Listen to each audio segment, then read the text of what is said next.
Fala galera, meu nome é Lucas, voltei agora pra gente ler os spoilers completos do capítulo 1115 de One Piece e se sentem aí porque vem bomba. O Vegapunk realmente revelou coisas bombásticas nesse capítulo e a gente vai ler tudo aqui.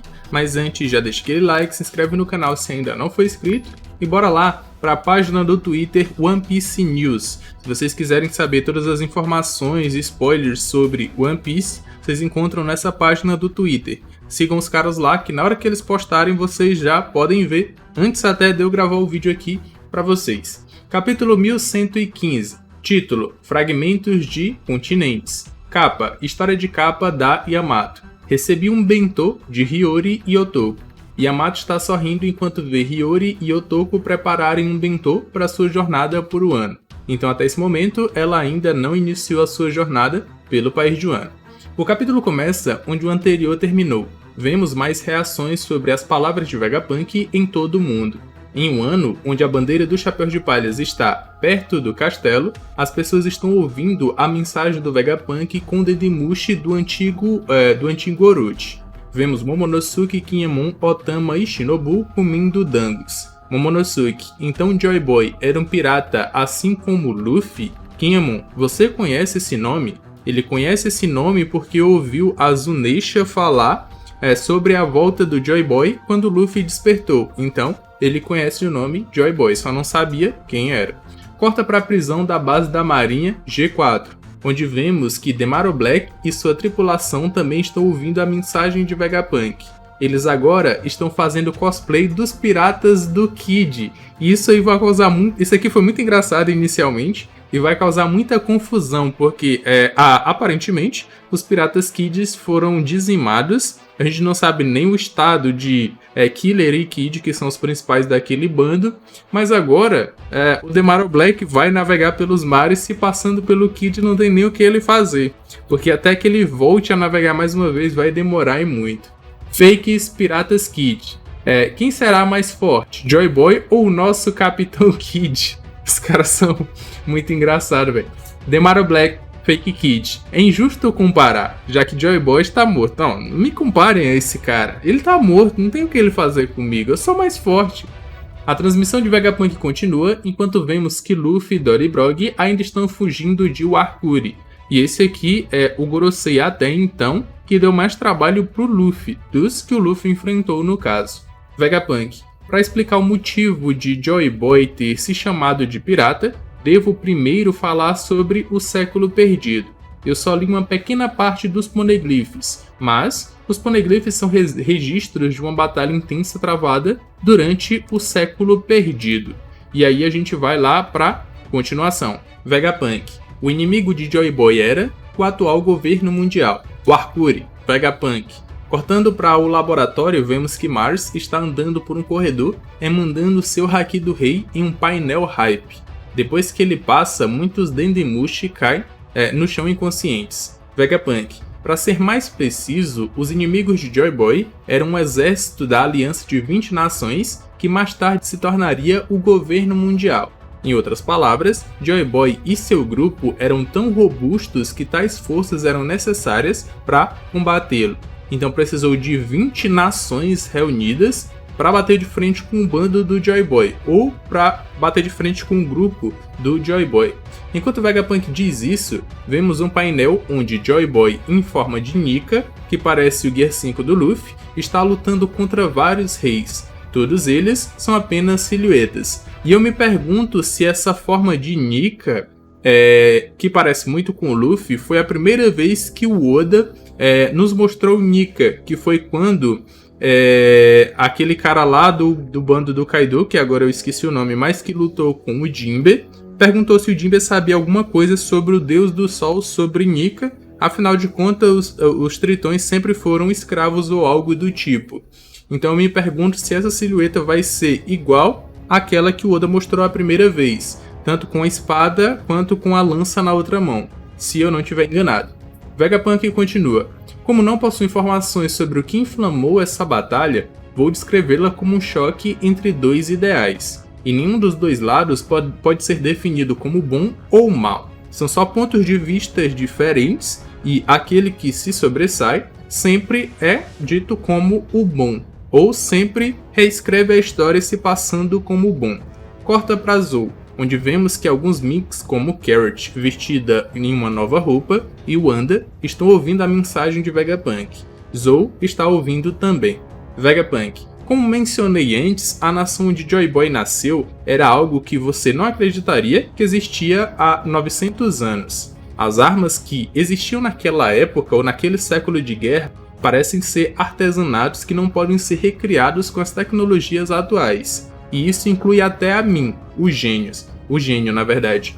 Então, isso é só uma confirmação do próprio Vegapunk sobre o que foi dito no início desse arco, sobre o reino antigo ser um reino de tecnologia tão avançada que nem o Vegapunk não consegue recriar atualmente, porque sua forma de energia é uma forma tão avançada que eles não conseguem trazer para o presente, ou ainda não conseguiram trazer para o presente. Esse é o objetivo do próprio Vegapunk. E ele fala que, baseado naquele robô gigante antigo que está se movendo agora, eles criaram o próprio robô do Vegapunk, que é o Vega Force One, se eu não estiver enganado. Corta para os piratas Fox. Eles estão ouvindo o Vegapunk em um pequeno barco surrado. A maior parte da tripulação se foi, pois só vemos Fox, agora com bigode e cavanhaque, Oshi e Hamburgo. Todos eles têm alguns curativos e feridas. Será que foi o que aconteceu com eles? Será que eles desafiaram outros piratas para o Dave Backfight e acabaram perdendo? Não sei.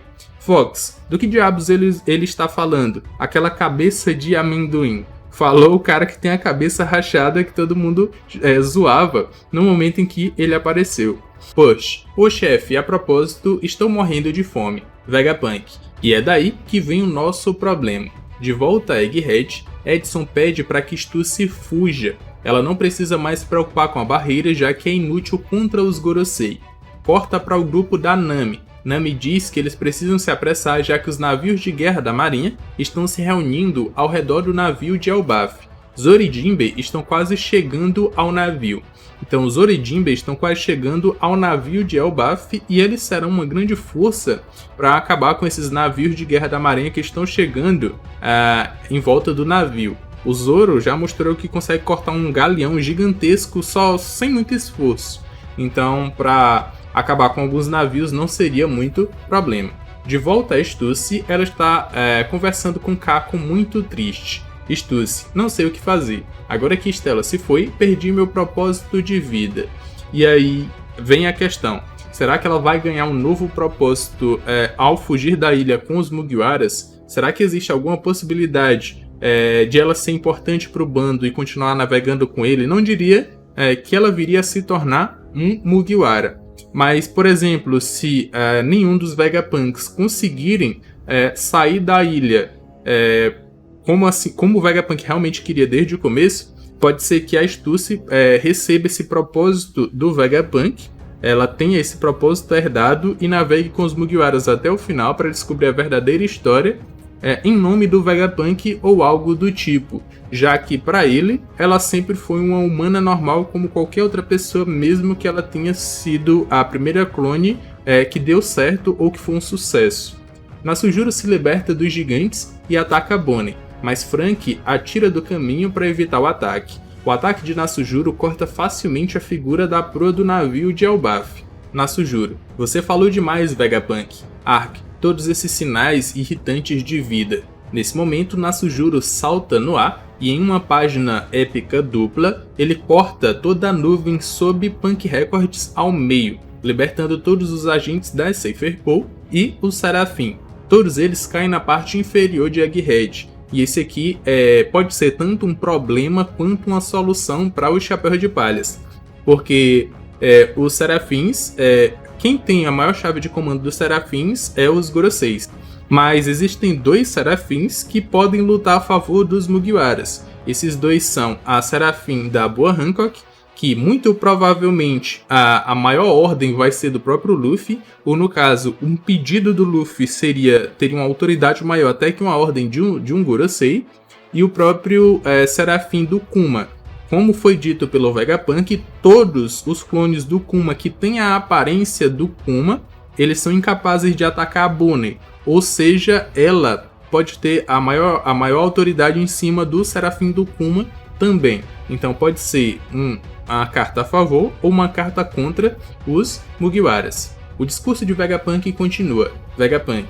O século perdido terminou com a derrota de Joy Boy. Porém, sua queda, essa batalha deixou um dano irreparável em nosso mundo, indo de ilha em ilha. Esse é o nosso mundo de hoje, com a navegação sendo difícil. Uma grande parte da nossa população só tem acesso à sua própria cultura. Vemos mais reações. Algumas pessoas dizem que é óbvio, já que o oceano é perigoso. Também vemos a vila Shimotsuki de Zoro, onde Koshiro está ouvindo Vegapunk enquanto as crianças treinam.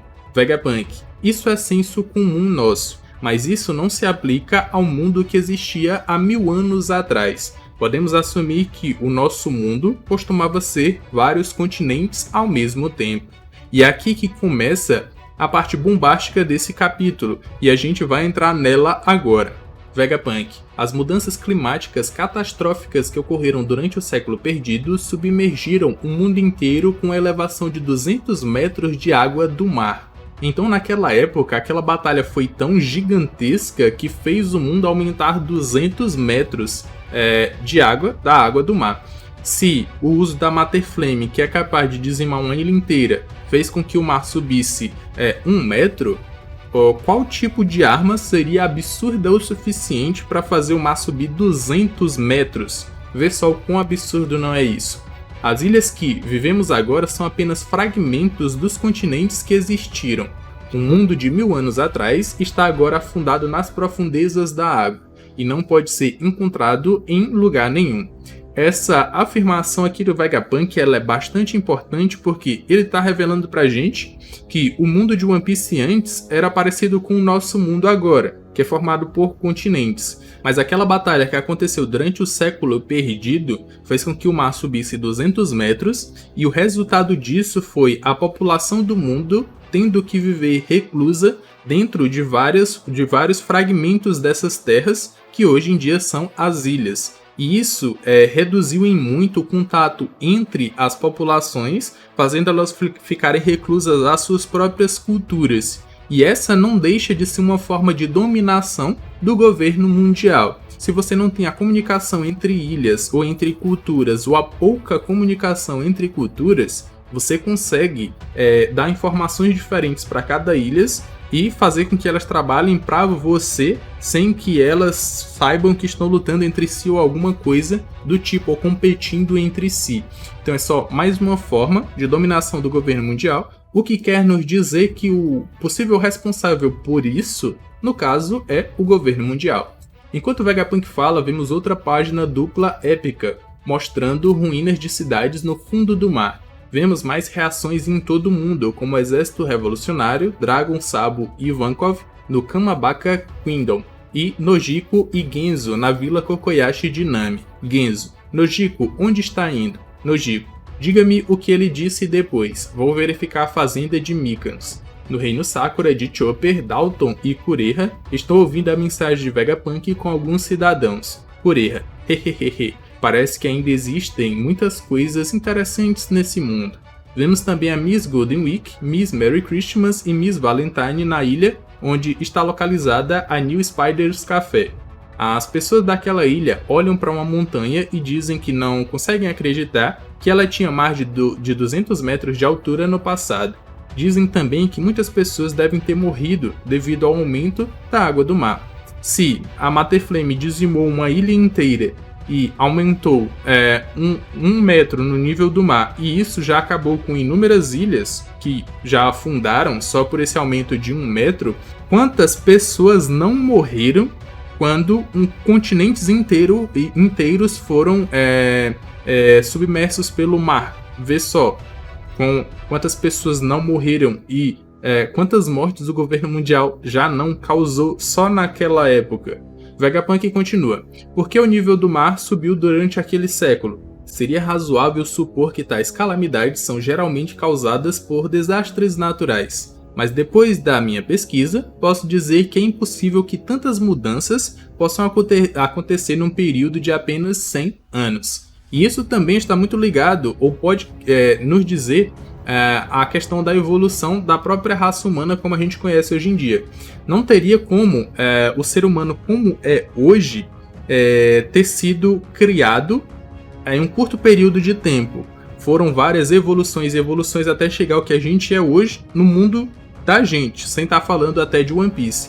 Então, para o Vegapunk, levando isso em consideração, seria impossível que calamidades ou desastres naturais realmente naturais ocorressem todos de uma vez durante um período de 100 anos, que seria responsável por aumentar o nível do mar em 200 metros e afundar todos os continentes que existiam em One Piece há 1000 anos atrás. É isso que ele está nos dizendo. Vegapunk: concluo que a calamidade foi, na verdade, causada pelo homem. Morgans: inacreditável. Na sede do Jornal Econômico Mundial, Morgans não consegue acreditar nas palavras do Vegapunk.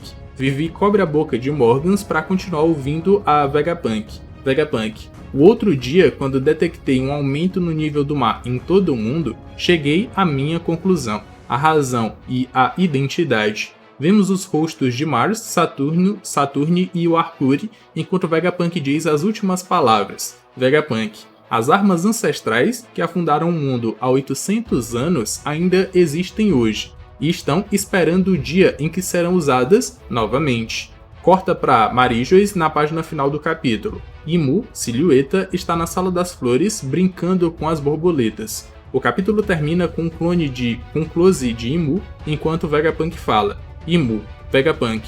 Em outras palavras, a grande guerra que ocorreu durante o século perdido ainda não terminou. Fim do capítulo, sem pausa na próxima semana. Então teremos One Piece na próxima semana, graças a Deus, mas tudo indica que o governo mundial é o principal culpado por esse aumento de 200 metros no nível do mar, pelo desaparecimento de continentes no mundo de One Piece e pela criação do mundo como é hoje em blocos, em ilhas, que são mais fáceis de dominar do que um continente gigantesco, onde você tem a relação ou a inter-relação entre culturas, e isso faz com que elas possam evoluir, pensar de formas diferentes, e o governo mundial não queria isso, queria uma dominação entre eles mesmos, ou que eles fossem a principal força que domina o mundo, e hoje em dia eles têm isso. Mas agora eu quero saber as suas opiniões em relação a esse capítulo. Já comentem aqui embaixo que eu vou estar vendo e vou estar dando coraçãozinho pra vocês. Aqui na tela final vão estar aparecendo 2 vídeos que eu acredito que vocês vão gostar. Eu me despeço por aqui, um abraço e valeu!